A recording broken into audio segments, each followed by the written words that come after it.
नमस्कार दोस्तों, ओमकार चौधरी शो में आपका स्वागत है। मैं हूँ ओमकार चौधरी। देखिए, घटनाक्रम तो बहुत सारे इस समय चल रहे हैं।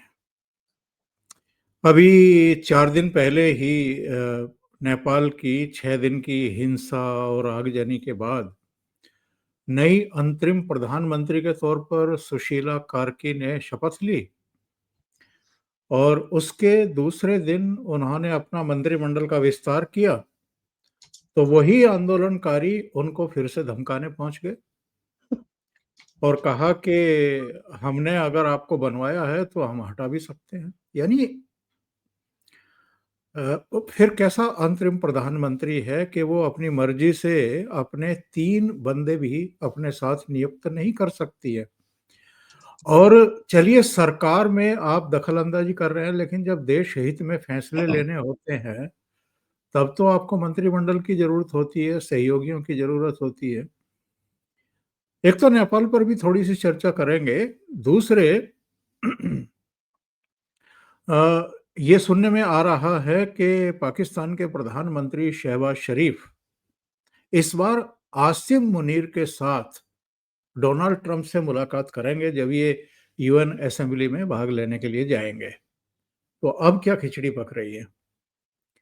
अब आसिम मुनीर और शहबाज शरीफ दोनों को साथ-साथ क्यों बुलाया है डोनाल्ड ट्रंप ने? ज़रा ये भी जानने की कोशिश करेंगे।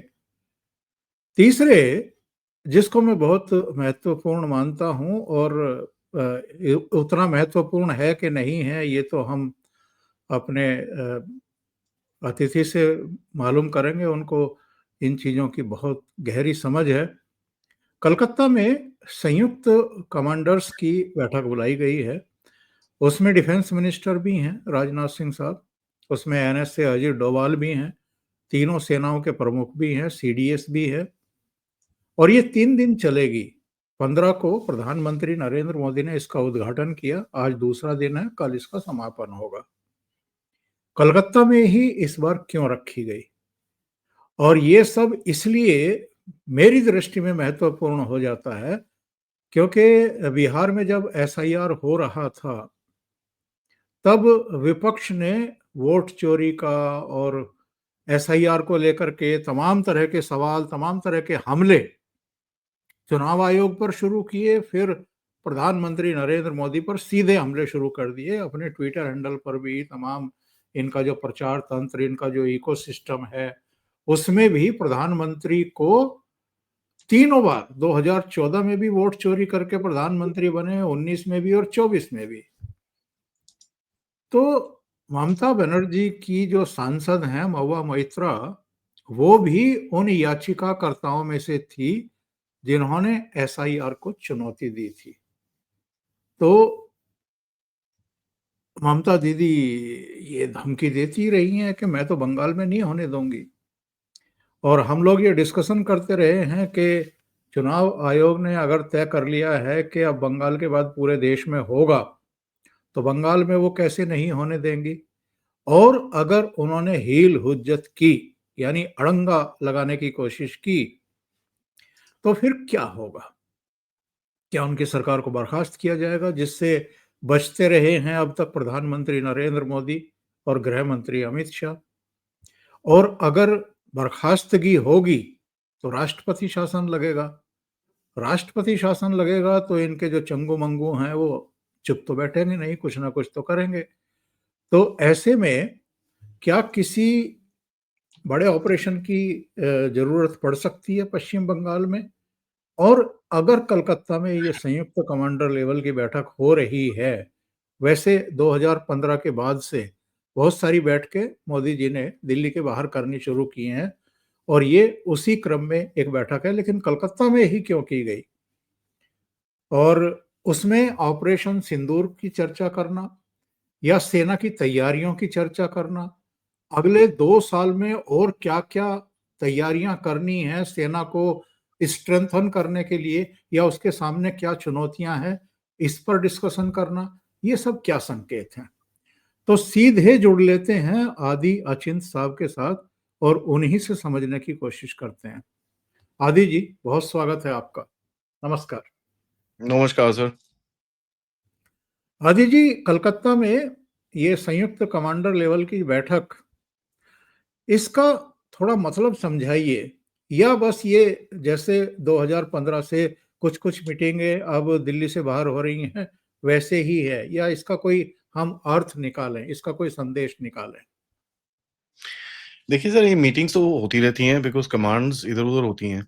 बट टाइमिंग बोलते हैं ना, पॉलिटिक्स, जियोपॉलिटिक्स के अंदर टाइमिंग बड़ी टेढ़ी चीज़ होती है। इसको अगर आप इग्नोर करते हो तो कई चीज़ें हट जाती हैं। क कई बारी आप ओवर एनालाइज़ करते हो तो कई चीज़ों से आप परे हो जाते हो।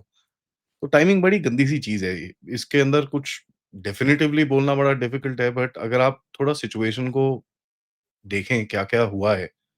मोदी जी का वो एक जो स्टेटमेंट जहाँ उन्होंने चैलेंज करा कि भैया आप नहीं रोक सकते, वो चैलेंज किसको था? वो सबको पता है। उसके बाद एक एक ना एक हेमंता साहब की तरफ से एक जो स्टेटमेंट आना कि भई हमने 4 लाख फेंक दिए हैं। अब वो भी देखिए, हेमंता साहब हैं, वो छुट्टियाँ छोड़ते हैं इधर-उधर करके, अब 4 हुँ, हैं कि 5 हैं कि 7 हैं। मेरे हिसाब से जो मेरी कैलकुलेशन है, मेरे हिसाब से 10 लाख तक आपने लोग भगा चुके हो आप ऑलरेडी, और ये अनाउंसमेंट से पहले है। तो अभी अनाउंसमेंट के बाद मतलब इसका नंबर ऊपर ही भगेगा। अब ये याद है ना आपको सबको वैक्सीन्स कैसे हुई थी? सब बोलते थे बिल्कुल। ओह! सालों-साल लग जाएँगे। लेकिन 3 महीने में पूरा ज़बा-ज़ब चे आई मीन ऐसे सिचुएशन में आ गए थे 3-4 महीने के अंदर, जब आप देख रहे हो यार वैक्सीन तो खत्म हो गई है। मतलब लोग लोग ही नहीं बचे अभी। तो यही ऐसा कुछ करने का इनका प्लान है सर। यहाँ पर ममता दीदी की तरफ से कोशिश तो बड़ी की जाएगी। इन्होंने कोई 29% इंक्रीज़ हुआ है सर। नाम बदली करने का, धर्म बदली करने का अपने कार्ड्स के अंदर, और ये सब चीज़ें वो उसका रिपोर्ट्स आ रही हैं। लेकिन देखिए सर, इसका जो जो वेरिफिकेशन ऑफिसर है सर, वो स्टेट का नहीं है ना सर, वो पोस्ट मास्टर जनरल है, जो सेंट्रल में काम करता है। तो ये फँसेंगे सर आगे। एक तरफ आप एसआईआर कर रहे हो, आप कितना आप निकाल नहीं सकते। जो लोग लिस्ट में नहीं है, वो नहीं है। तो बेसिकली सर अगर आप देखें, मैं इसको एक प्री एनआरसी एनआरसी बोलूँगा, ठीक है? आप एनआरसी ना करते हुए, एनआरसी में क्या हो रहा था, आप सिटिज़नशिप की रजिस्ट्री कर रहे हो, जिसके साथ बिल्कुल। आपको ये भी पता चलेगा कौन कितने हैं। आप कौन कितने हैं पे अभी कॉन्संट्रेट नहीं कर रहे, आप अभी सिटिज़नशिप की रजिस्ट्री में काम कर रहे हो कि भई मेरे सिटिज़न मेरे देश में रहने चाहिए। उसके 3 प्रॉन्ड अप्रोच हैं। एक तो है कि झुग्गियों में ये जो काम चल रहा है चारों तरफ, जो स्टेट गवर्नमेंट्स के पास जो-जो इनपुट्स हैं, उसके हिसाब से वो काम कर रही हैं, ठीक है? तो वो निकाले जा रहे हैं। दूसरा एक सवाल उठा कि साहब हिंदुओं को मत फेंको यार, क्या कर रहे हो? बंगाली हिंदू भी है यहाँ पर, और बांग्लादेशी हिंदू, उनको मत फेंको। तो सीएए की डेट एक्सटेंड कर दी गई कि भई 31 दिसंबर तक, 2024 तक, कि भई आप रह सकते हो। और उसके बाद भी जो बंगाली बांग्लादेशी हिंदू यहाँ पर आएँगे, उनको कोई रोकेगा नहीं। ये आपको भी पता है, मुझे भी पता है। तीसरा आप देख रहे हैं कि आपने इमिग्रेशन लॉ लेके आए आप, ठीक है? उसको जो नोटिफ़ाई करके आपने जो चीज़ें डाली हैं उसके अंदर, वो क्या है सर? इमिग्रेशन ऑफिसर डिसाइड करेगा क्या क्या है, क्या नहीं है। कि आपको अभी जैसे हेमंता साहब हैं, वो तो बोलते हैं भैया 10 दिन के अंदर अगर हमने आपसे सवाल पूछा, 10 दिन में आपने वो जवाब नहीं दिया, तो यू बेसिकली आप जाइए यहाँ से। बेटर है कि आप जाइए, नहीं तो हम उसके बाद आपका काम करेंगे। जी, इमिग्रेशन जी। लॉ के अंदर क्या लिखा हुआ है सर कि डिपोर्टेशन के सेंटर्स बनाइए, सब कुछ ये सब स्टेट गवर्नमेंट्स को बोला है, और उसके जो स्टेट गवर्नमेंट्स के अंदर जो लोगों को बोला है, वो सारे सेंटर रिपोर्टिंग है। तो यहाँ पर आके ये फँस जाते हैं। जो आपका इलेक्शन कमीशन है वो सेंटर रिपोर्टिंग है, वो स्टेट रिपोर्टिंग नहीं है। इधर आके ये फँस जाते हैं। इनको ये नहीं समझ में आ रहा कि साहब इस यहाँ पर देखिए सर, जो भी कह लीजिए, जो फेडरल सेंट्रल गवर्नमेंट होती है उसके पास बहुत पावर्स होती हैं। उसके पास स्टेट गवर्नमेंट के अंदर भी जो डीजीपी बैठता है, जो ये बैठता है, वो उस at the end of it उसकी तार वहीं से खींचती है। और तो वहाँ पर रेजिस्टेंस आएगा आपको, उसमें कोई डाउट नहीं है। बट ये जो पूरा इकोसिस्टम आपने खड़ा करा है, और इसके ऊपर से आप देखिए आप एसआईआर कर रहे हो। नाउ उन लोगों को यहाँ पर रखा क्यों गया था सर? ये एक बॉटम लाइन सवाल हमको पूछना है। जब भी हम एनालिसिस करें, एक बॉटम लाइन सवाल ये पूछना है कि उन लोगों को यहाँ रखा क्यों गया था? उन लोगों को यहाँ पर वोट डालने के लिए रखा गया था। गवर्नमेंट की बिल्कुल। स्कीम में लगने के लिए रखा गया था, और वहाँ से पैसे निकालने के लिए। अब वो आपको पता है सर, राशन के उस धंधे में और इन चीज़ों में कितना पैसे का ये चीज़ें होती हैं और ये सारे जो इल्लीगल्स हैं इनके इनके कोटा में से सब निकलता है वो, ठीक है? और ये चीज़ अभी आपने देखी होगी, योगी ने अभी कोई कितने 70,000 राशन कार्ड अभी कैंसल करे हैं। टोटल इस देश में कम से कम नहीं तो 12 करोड़ राशन कार्ड कैंसल हो चुके हैं। तो 12 करोड़ लोगों को आप अगर देख लो सर 200-300 रुपए महीने का तो आपको समझ में आता है कितना पैसा है वो। और ये कितना बड़ा खेल कर रहे होंगे सत्ता बनाने और बिगाड़ने में, ठीक है? जो राइट प्रोटेस्ट है उसको उसको सत्ता से दूर रखने में, ये अपने आप में कल्पना करने लायक बात। तो प्रोटेस्ट है। ये सब हल्ला-गुल्ला, मुर्शिदाबाद ये सब करने में कोई कोई टेंशन नहीं बिकॉज़ इनका कोई रिकॉर्ड ही नहीं है सर। ये है ही नहीं यहाँ के। तो कोई रिकॉर्ड नहीं है, आपने आधार तो बना लिया, बट यहाँ के है ही नहीं है, रिकॉर्ड ही नहीं है। उसके बाद आपने इसको वोटर कार्ड दिला दिया। अब आप इसका एक-एक करके आपने पहले राशन कार्ड काट दिया, फिर आपने वोटर कार्ड काट दिया, फिर आपने आधार कार्ड काट दिया। तो सर ये बचा किसके लिए फिर? जो इसकी बंदे की जो वैल्यू है ना सर, विपक्ष के राज्यों के अंदर इस बंदे की वैल्यू कम हो जाएगी, तो उस वो किसके लिए रखेगा इसको फिर? एक इंसेंटिव भी तो चीज़ होती है ना सर, कि भैया मैं रखूँ किसके लिए इसको? ये मेरे को क्या दे रहा है? अब मुझे उससे कुछ मिल ही नहीं रहा, तो फिर कौन बचाएगा इनको? पहली चीज़ ये। दूसरी चीज़ आपको भी पता है सर, हमको भी पता है वो जो 1 करोड़ लोग हैं बंगाल के अंदर जो हिंदू हैं, वो एक वो जो संस्था है ना जिनके पास 1 करोड़ का जिन्होंने अभी लिस्ट दी है। अब वो आ गए लाइन पे तो आपका पॉपुलेशन डिसबैलेंस है वो सडनली ढक करके एकदम से सीधा हो जाता है। बिल्कुल, तो मेरे हिसाब से मोदी जी बीइंग मोदी जी सर वो देखिए मैंने एक चीज़ देखी है मोदी जी के बारे में सर, वो जब सॉल्यूशन डालते हैं ना दूसरा विपक्ष का इश्यू खत्म हो जाता है। बट वो सॉल्यूशन आते-आते थोड़ा टाइम लगता है। अब बिल्कुल, यहाँ पर देखिए आप एक ये कास्ट सेंसस का था। सर आजकल तो 10-12 दिन में एक बार ही कास्ट-कूस्ट आ जाता है बाहर। कोई बोलता ही नहीं है। क्योंकि हुआ क्या सर? ये गेम खेल रहे हो? अच्छा ठीक है मैं ले लेता हूँ। ये गेम मेरी है अब। इन्होंने उठा के अपनी जेब में डाल दी वो गेम। अब दूसरी साइड बोले यार अब ये क्या हुआ? तो ये अभी आप देखेंगे सर ये जो वोट चोरी और एसआईआर है इसका भी समाधान होगा लेकिन थोड़ा लंबा टाइम के बाद होगा। और उसमें फिर ये बोल नहीं पाएँगे उस चीज़ को। ऊपर से आप देखिए अगर पूरे इंडिया में आप एसआईआर कर रहे हो, उसमें एक बड़ी चीज़ होती है सर। अभी क्या देख रहे हैं हम जो लोगों की मूवमेंट आप थोड़ा एनालाइज़ करिए उसमें ये पता चल रहा है कि कुछ राज्य जो विपक्ष के राज्य हैं उनके अंदर जाके ये लोग बस रहे हैं। अमेरिका में भी ये चीज़ करी गई थी जिनको बोलते हैं सैंक्चुरी स्टेट्स। तो यहाँ पर भी भारत में 2-4 स्टेट ऐसे हैं जहाँ पर ये जाके बस गए। लेकिन अगर आप पूरे देश में एसआईआर कराओगे, तो उसका भी गेम हो गया वहाँ पर। सही, ठीक है जी? तो ये एक होलिस्टिक अप्रोच है सर और ईस्ट में वहाँ पर हाँ, ठीक है, एक पोज़ीशनिंग भी दी है और वहाँ पर फिर वो इंस्ट्रक्शन भी दी होगी यार ईस्टर्न कमांड थोड़ा रेडी रहो, कुछ बदतमीज़ी होगी तो फिर खेलेंगे इसको। We will have to handle it. तो मैं इस तरह देखता हूँ सर इसको। बिल्कुल सही आप कह रहे हैं।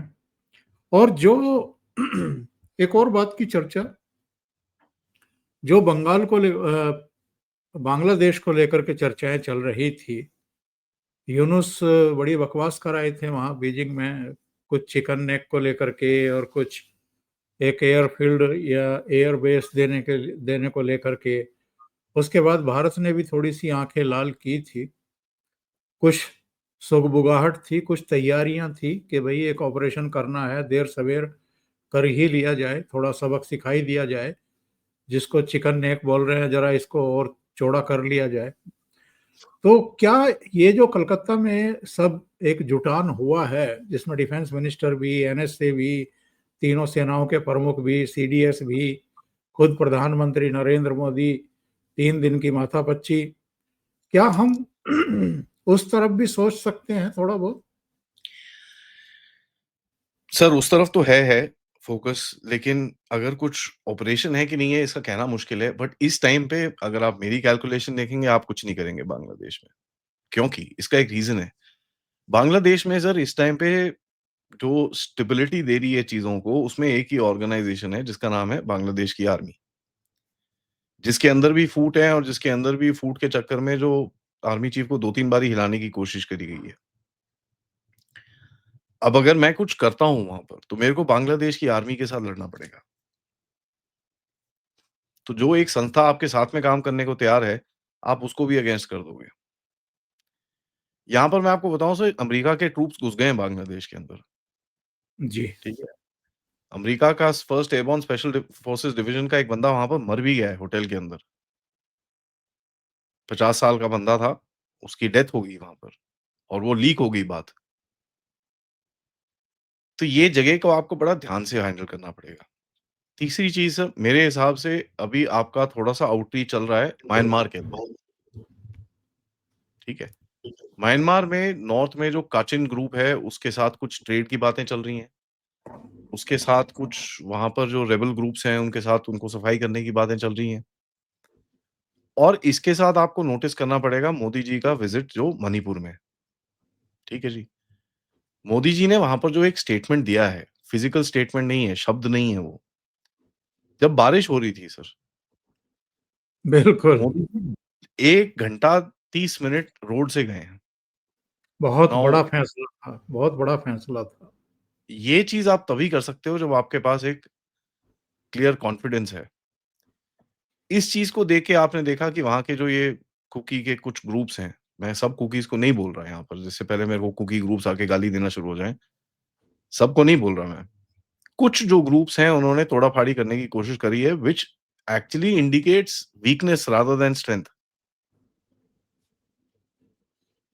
जी, एक समय था उस रीजन के अंदर अमेरिका के बैट सोल्जर्स थे।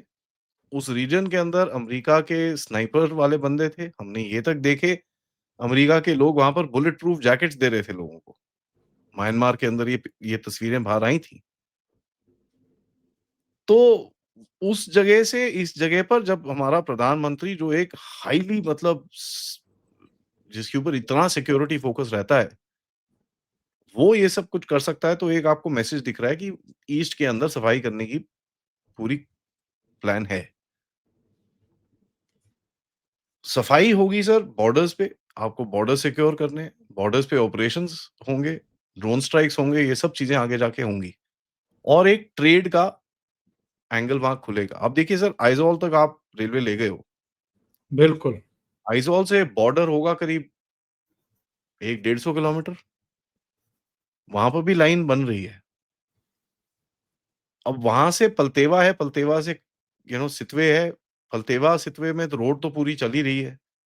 उधर पे भी काम चल रहा है कि भैया इसको ज़रा थोड़ा एरिया को ठंडा किया जाए और यहाँ पर हमारा ट्रेड रूट थोड़ा शुरू हो। ऊपर नॉर्थ से आप रेयर अर्थ लाने की कोशिश कर रहे हो। तो इस टाइम पे फ़ोकस वहाँ पर काफ़ी है। तीसरा चीज़ सर ये पाकिस्तान के जो उल्टे कारनामे हैं, ये नेपाल से भी आते हैं और बांग्लादेश से भी आते हैं। तो मेरे हिसाब से उसके ऊपर भी वहाँ पर डिस्कशंस हुए होंगे कि ये जो चल रहा है इसको ज़रा कैसे देखना है। मेरा मानना पूरा क्लियर है कि नेपाल में जो हुआ, हुआ बीच में केला आप लेके भाग गए। आपने चला दिया। मतलब आपने गेम चला दी है मेरे को अब ऐसा लगना शुरू हो चुका है कि कहीं न कहीं कुछ हो रहा था। आपने देखा यार ये साला फिर बेवकूफ़ी करेंगे तो आपने फिर जो भी करा, करा वहाँ पर। उससे गेम पलट गई और आपके थोड़ा बहुत फ़ेवर में आके गिरी है वो। तो ये थोड़ा आई थिंक आप अपनी जो रीजनल पोज़ीशन है उसको स्ट्रेंथन कर रहे हो कि यार ये एक वल्नरेबिलिटी है इसको थोड़ा-सा देखें, सॉर्ट आउट करें, सिक्योर करें, कनेक्शंस बढ़ाओ और कुछ अगर एक्शन लेना है तो फिर ऑब्वियसली वो तो होगा ही सर। और एक मैसेजिंग भी होती है सर। ये तो बड़ी क्लियर सिंपल मैसेजिंग है कि भई जो पूरा मशीनरी है स्टेट की और देखिए सर एक चीज़ समझ में आनी चाहिए कि जो नॉर्थ ईस्ट वाला रीजन है ना, उसमें ज़्यादातर कंट्रोल आर्मी का है, राइट? असम-वसम तो फिर भी नॉर्मल है, बाकी जो ट्रबल्ड एरियाज़ हैं उसके अंदर काफ़ी कंट्रोल आर्मी का है। अ, तो वो भी एक मैसेज है कि भई यहाँ पर अगर साफ-सफाई होगी तो आर्मी का एक रोल तो रहेगा सर। सही।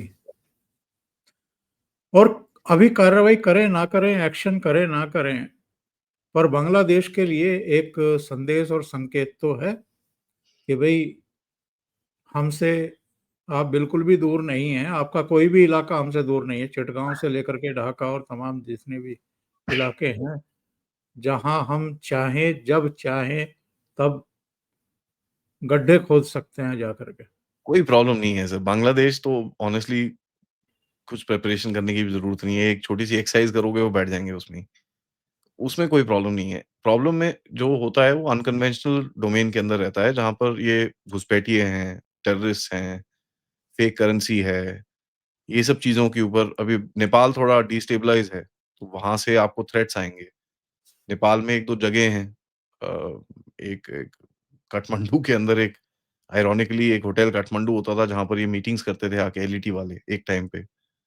एक वहाँ पर मरकज़ है जिसका नाम है कश्मीरी मरकज़ जमात समथिंग कुछ ऐसी नाम है उसका, कश्मीर करके नाम है उसका। वहाँ पे भी ये सारे उल्टे-सीधे काम होते थे। अ, 90s के अंदर अगर मैं आपको बताऊँ सर ए ए ये पाकिस्तानियों ने नेपाली पॉलिटिशियन तक खरीद रखे थे। 30 से ज़्यादा पॉलिटिशियंस थे जो न पाकिस्तानियों के पेरोल के ऊपर थे। तो वो जी, ज़माने जी। बड़े बड़े डेंजरस थे उस टाइम पे। तो वो लिंगरिंग चीज़ें अभी भी हैं।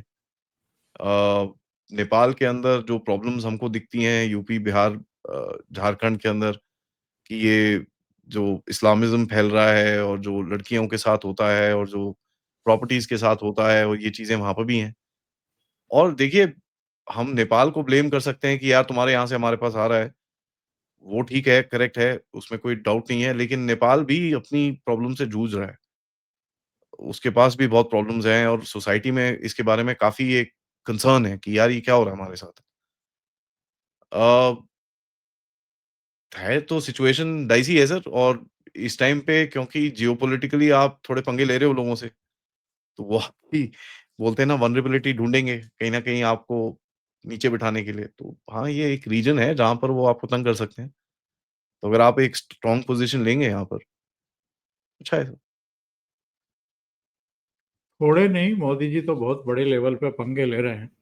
वो तो हम देख रहे हैं कि पिछले हफ्ते जो है किस तरीके से यू टर्न मारते हुए दिखाई दिए डोनाल्ड ट्रंप।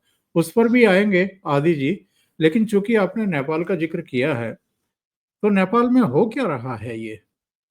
अभी जुमा-जुमा 1 हफ्ता पूरा हुआ नहीं और अंतरिम प्रधानमंत्री को भी इन्होंने धमकाना शुरू कर दिया कि आपको सर बनवा सकते हैं, तो आपको गिरा भी सकते हैं, ये भी कर सकते हैं, वो भी कर सकते हैं।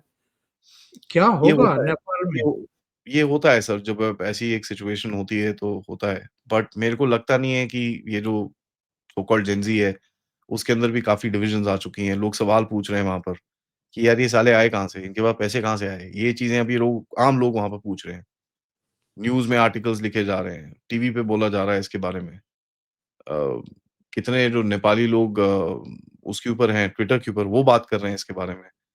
तो सर नेपाल एक जो भी कह लो सनातनी होने के चक्कर में एक सोचने वाली सोसाइटी है, ठीक है? सनातनियों का यही तो डिफरेंस है कि हम सोचते हैं कि यार ये क्या है?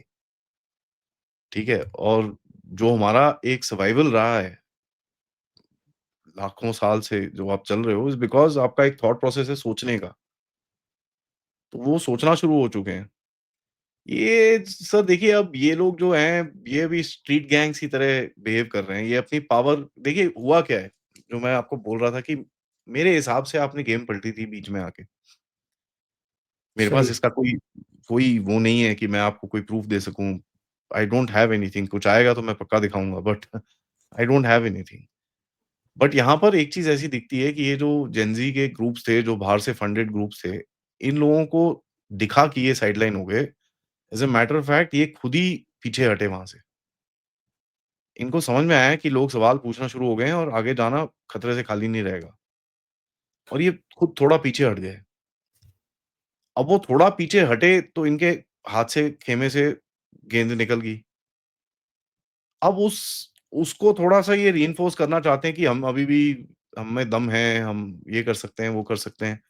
बट मैं एक चीज़ बोलूँ सर आपको, मुझे लगता नहीं है अगर ये दोबारा कुछ बेवकूफ़ी प्रोटेस्ट करने की कोशिश करेंगे, हाँ, कुछ लोग होंगे, कुछ एलिमेंट्स होंगे जो आके उल्टे-सीधे काम करेंगे बट जितना इनको जनता का सपोर्ट था, आई डोंट थिंक इनको दोबारा मिलेगा वो।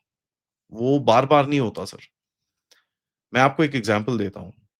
आज अगर जी, आप ये फार्मर प्रोटेस्ट करने की कोशिश करें, जैसे इन लोगों ने 2020 में करा था, करना मुश्किल होगा सर, बंदे नहीं इकट्ठे होंगे और इकट्ठे हुए थे। अभी कितने 5-6 हज़ार लोग आ गए थे। जहाँ-वहाँ थोड़े-से पानी-वानी फेंका, सब भाग गए वहाँ से। ठीक है जी। अगर आप सोचें कि शाहीन बाग कर सकते हैं आप दिल्ली में दोबारा, आप नहीं कर सकते। मैं बड़ा क्लियरली ओपनली बोल रहा हूँ, ये लोग नहीं कर सकते। इनके पास ना लॉजिस्टिक्स है, ना पैसा है, ना वो पब्लिक सपोर्ट है। क्योंकि मुस्लिम वर्गों को भी पता चल गया है कि ये साले ठीक है, हमारी जो वो चीज़ें हैं, ये साले हमको यूज़ करते हैं। हम फिट हम जाते हैं वहाँ पर बीच में। आप शाहीन बाग के इंटरव्यूज़ देखिए, लोग जो दुकानदार हैं, जो एक टाइम पे बड़े सपोर्टिव होते थे, उस चीज़ की आज गालियाँ देते हैं उस चीज़ को, वहाँ पर। सही तो है। एक कहीं न कहीं एक रियलाइज़ेशन देश के अंदर भी है और ये रियलाइज़ेशन मेरे को लगता है नेपाल में भी आ रही है। अ, तो देखिए, ये गंदा सिचुएशन है बट नेपाल मेरे को लगता नहीं है दोबारा उस कचरे में जाएगा। अगर जाएगा भी तो अगर ये दोबारा हुआ सर नेपाल में, फिर इसकी स्टेबिलिटी पे क्वेश्चन आ जाएगा क्योंकि वहाँ नीचे जो साउथ में मधेश के लोग हैं, वो बोलेंगे यार हम नहीं रहते यहाँ पर। फिर क्या करोगे? अब जो यहाँ पर नेपाल में एक डिवाइडिंग लाइन्स हैं, अगर उसके हिसाब से सोसाइटी बँटनी शुरू हो जाए, फिर क्या करोगे? नेपाल आज एक नेपाल है। अब आपको भी पता है एक तराल वाले लोग अलग हैं, मधेसी अलग हैं, जो बीच सिटी वाले लोग हैं, वो अलग हैं। अब ये 3 के बीच में से डिफरेंस शुरू होगी क्योंकि ऐसी सिचुएशन में ऐसे ही काम होते हैं। एक जान इधर की उधर ज़्यादा जाती है तो फिर वो शुरू हो जाते हैं, हमारे ज़्यादा लोग गए, ये वो दिस दैट फिर खत्म होगी कहानी आपकी। तो आई आई डोंट थिंक हमारी तरफ से भी कोशिश रहेगी ये ना हो, नेपाली आर्मी की तरफ से भी कोशिश रहेगी and I think civil society भी इस टाइम पे ये नहीं चाहेगी कि ये दोबारा हो।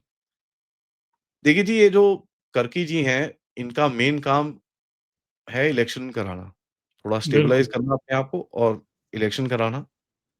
इसके अंदर इनको हेल्प चाहिए होगी, इसमें कोई डाउट नहीं है। तो आपसे माँगेंगे, नहीं माँगेंगे वो तो आगे देखना पड़ेगा आपको। बट कुछ ना कुछ हेल्प तो चाहिए होगी इनको। पैसे-वैसे चाहिए होंगे सर, काफ़ी डैमेज भी करा है इन लोगों ने अपने आप को। सबसे बड़ी चीज़ जो इनकी इकोनॉमी का है वो टूरिज़्म है। अब टूरिज़्म ही वहाँ पर बंद हो गया तो फिर यू नो कैसे करोगे? तो मेरे को ये बड़ा अजीब-सा एक सिचुएशन लगता है सर एंड मेरे को लगता नहीं है नेपाल में इतनी इतना अभी दम है, ये इन लोगों में नेपाली जो लोग ये बदतमीज़ियाँ कर रहे थे, मेरे को लगता नहीं है इनके पास इतना दम है कि ये दोबारा कुछ उल्टे काम कर सकें सर। तो सही है। बट देखिए और अब ऐसी चीज़ें आजकल के ज़माने में जियोपॉलिटिकली कहीं एक एक एक ऐसा स्टेटमेंट देना कोई खतरे से खाली नहीं है क्योंकि कभी भी कुछ भी हो जाता है सर आजकल तो। तो सही है। ये बड़ी डेंजरस सी चीज़ होती है आजकल। लेकिन ज़रा इसको डिकोड करिए, ये जो खबरें आ रही हैं कि इस बार आसिम मुनीर के साथ हाँ, पाकिस्तान के प्रधानमंत्री को भी बुलाया जी। है डोनाल्ड ट्रंप ने। क्या है? मसला क्या है? देखिए सर ऐसा है, मैं ये आपके साथ थोड़ा-सा ऑब्वियसली कहीं न कहीं नहीं, नहीं यार आप हमारे साथ नहीं बैठ रहे, ये चीज़ें करेंगे सर। और ये एक बड़ा सिंपल सा गेम है जहाँ पर ये आप आपको एक मैसेज देना चाहते हैं। दूसरा सर देखिए डोनाल्ड ट्रम्प ने अपनी पर्सनल फॉर्च्यून जो है, राइट?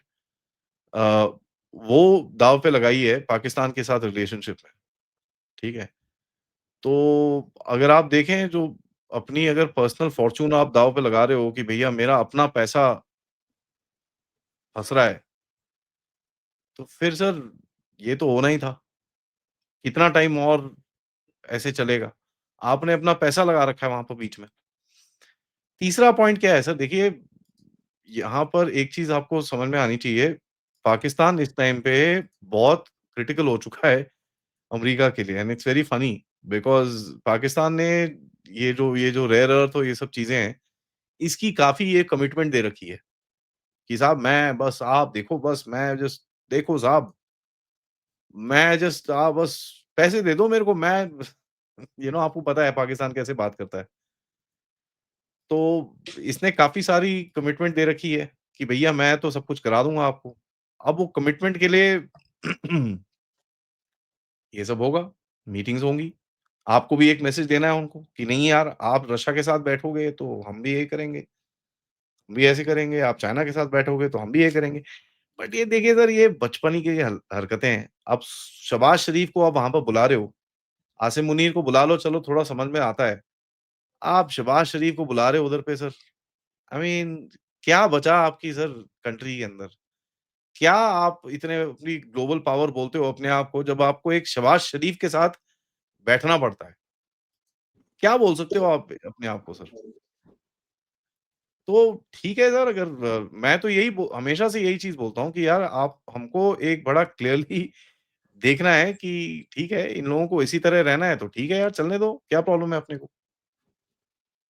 कोई इश्यू नहीं है, चलने दो इनको। और ये उल्टे काम इनके चलते रहेंगे सर। अमेरिकन्स ने मैं आप मुझे ये बता दीजिए चलिए मैं आपसे एक और सवाल पूछता हूँ। सर आज तक अमेरिकन्स ने पाकिस्तान को कितनी बारी सपोर्ट करा है हिस्ट्री में? हमेशा ऐसे ही करा है। कोई नई चीज़ सही। तो है ही नहीं। तो ये दोबारा वही चीज़ कर रहे हैं। तो अगर ये दोबारा वही चीज़ कर रहे हैं, तो ठीक है सर, करने दो इनको। हम क्या बोल सकते हैं इसके अंदर? आप थोड़ा ये सब कर सकते हो कि नहीं जी ये काम मत करो, आप ऐसे मत करो, हमारी इंटरेस्ट में ये वो सब आप बोल सकते हो, रो सकते हो, पब्लिक में स्टेटमेंट दे सकते हो। लेकिन अगर हमको लगता है कि पब्लिक में स्टेटमेंट देने के बाद अमेरिकन्स अपना ये जो उल्टे काम है ये रोक देंगे, we are sadly mistaken sir. There is no chance वो कभी नहीं रोकेंगे। उनका और जो पर्पस है वो मीट करेंगे, उसके अंदर कोई डाउट नहीं होना चाहिए हमको और वो ये काम करते रहेंगे। क्योंकि सर देखिए उनको भी पता है आप एक एक अलग फ़ोर्स बन के बाहर निकल रहे हो। अब अगर आप ऐसी फ़ोर्स बन के बाहर निकल रहे हो और आप फिर आके उनको चैलेंज करोगे तो फिर वो करेंगे ना सर ये काम तो। और ट्रेड डील फिर से शुरू हो रही है। बड़ी उम्मीद जताई है डोनाल्ड ट्रंप ने। उनके चंगू-मंगू हालाँकि कुछ और बयान दे रहे हैं, पीटर नवारो का कुछ और बयान आया है। लेकिन अब वो भी थोड़ा-सा हल्का-सा जो है वो सॉफ्ट होता हुआ दिखाई दे रहा है। या तो ऊपर से कुछ कहा गया होगा कि चोंच बंद रखो कुछ समय के लिए। पर ये ट्रेड डील की जो फिर से टॉक्स शुरू हुई हैं, कोई उम्मीद है आपको?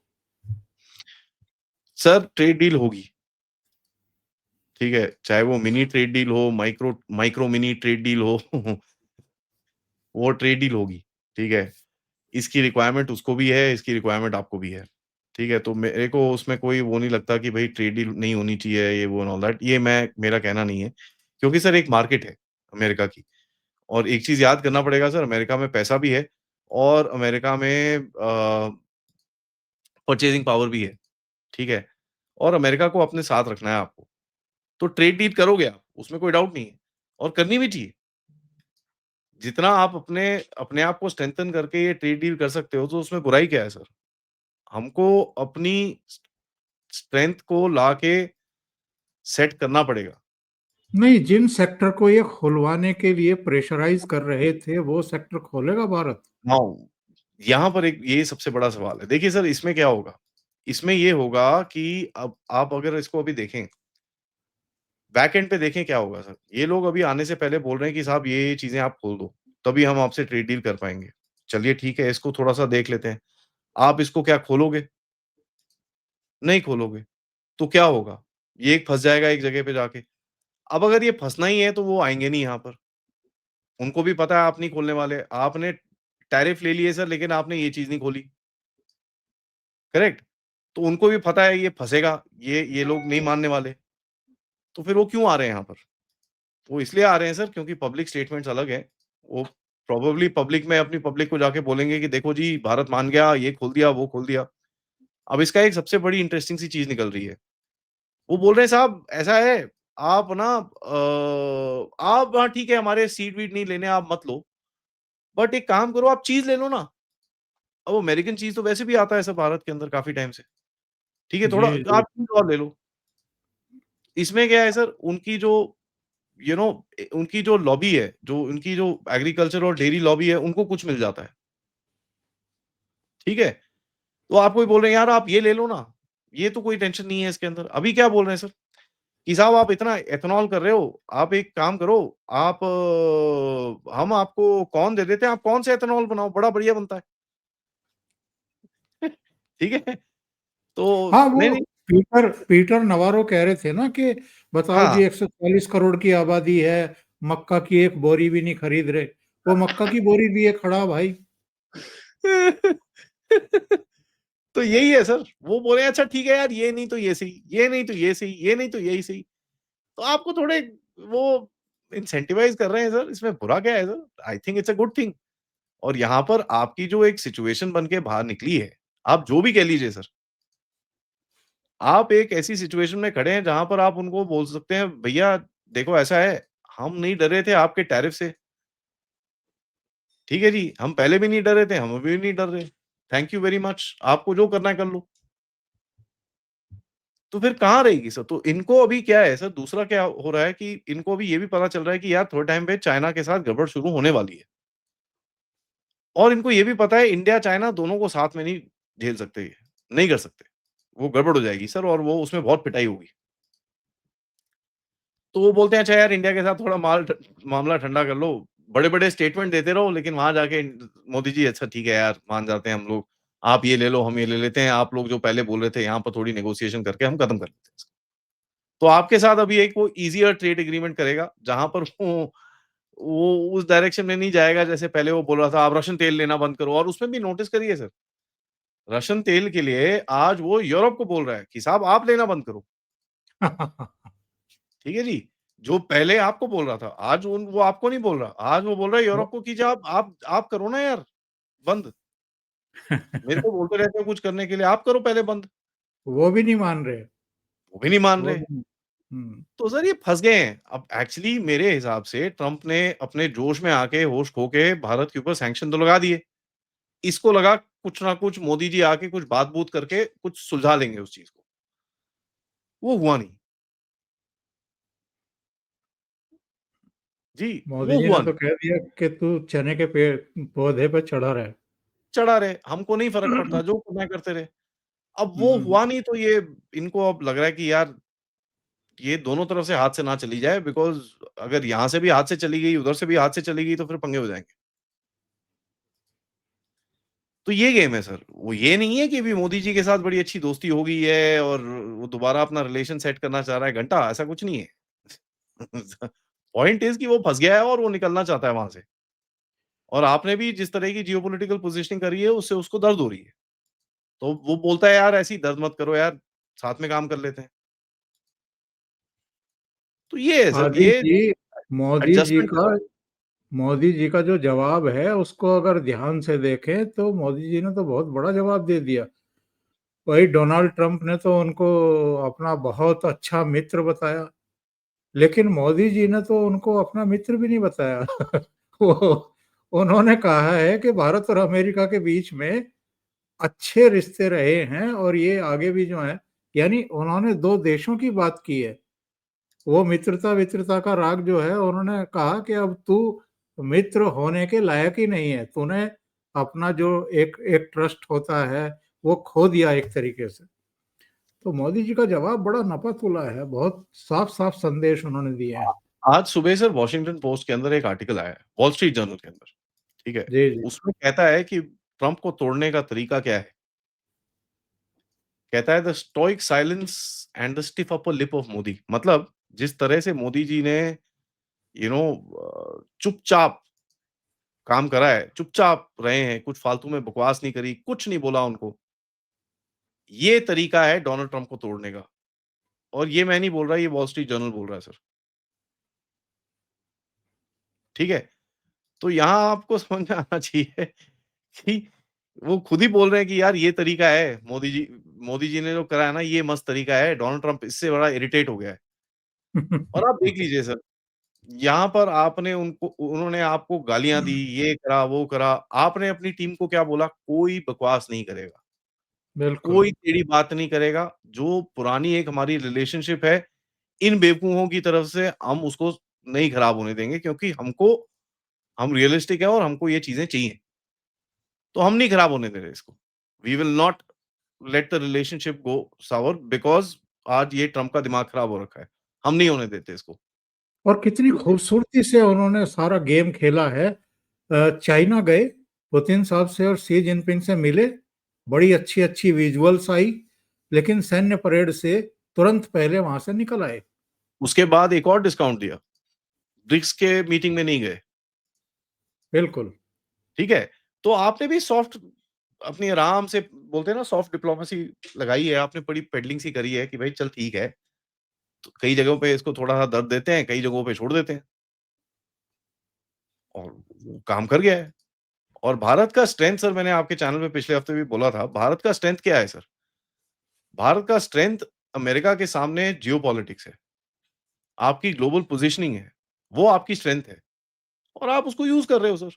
उसमें कोई खराबी थोड़ी है, बढ़िया चीज़ है वो तो एक्चुअली बहुत ही अच्छी चीज़ है। आदि जी बहुत-बहुत धन्यवाद इतना समय निकालने के लिए, बहुत महत्वपूर्ण बिंदुओं पर चर्चा करने के लिए। Thank you so much. Thank you sir, नमस्कार। नमस्कार।